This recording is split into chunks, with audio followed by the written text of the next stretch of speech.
Suderegu, Balai Pelaksanaan Jalan Nasional atau BPJN Aceh melalui Satuan Kerja Pelaksanaan Jalan Nasional Wilayah 3 memastikan percepatan penanganan jembatan Jamur Ujung di Kecamatan Wipesam, Kabupaten Bener Meriah.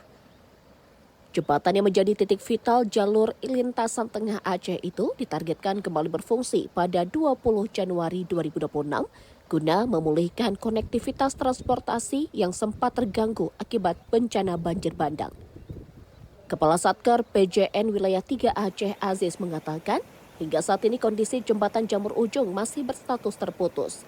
Meski demikian, akses mobilitas masyarakat menuju Takengon tetap dapat dilalui melalui jalur alternatif. Berdasarkan pantauan di lapangan, jembatan Jamur Ujung tidak ambruk sepenuhnya. Kerusakan berat terjadi pada salah satu bentang, sementara struktur utama di sisi lainnya masih berdiri kokoh. Bagian ujung jembatan tergerus banjir bandang yang mengikis fondasi penyangga.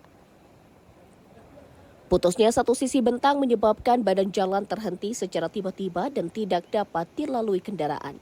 Material tanah serta struktur beton terlihat terkelupas, sementara alur sungai di bawah jembatan melebar akibat derasnya arus banjir saat bencana terjadi. Aziz menjelaskan, pengerjaan fisik akan digenjot setelah pergantian tahun dengan fokus utama pada pemasangan box culvert serta penimbunan untuk menyambung kembali bagian jembatan yang terputus. Penanganan ini akan menggunakan jembatan sementara agar konektivitas jalur nasional dapat kembali normal secepat mungkin. Sebelum memfokuskan pekerjaan di Jamur Ujung, BPJN Aceh masih melakukan pembersihan material sisa bencana di kawasan Lampahan Timur, Kabupaten Bener Meriah, serta wilayah Ise-Ise, Kecamatan Linge, Aceh Tengah. Untuk mendukung target tersebut, BPJN Aceh telah menyiagakan armada alat berat dalam jumlah besar di wilayah PJN 3, di antaranya 38 unit ekskavator dan 23 unit dump truk tronton.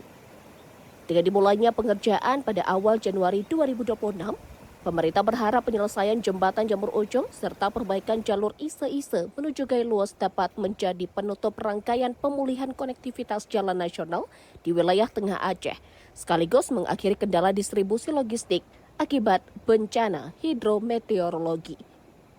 Dari Bener Meriah, Alga Mahati Ara, Tribun Gayo.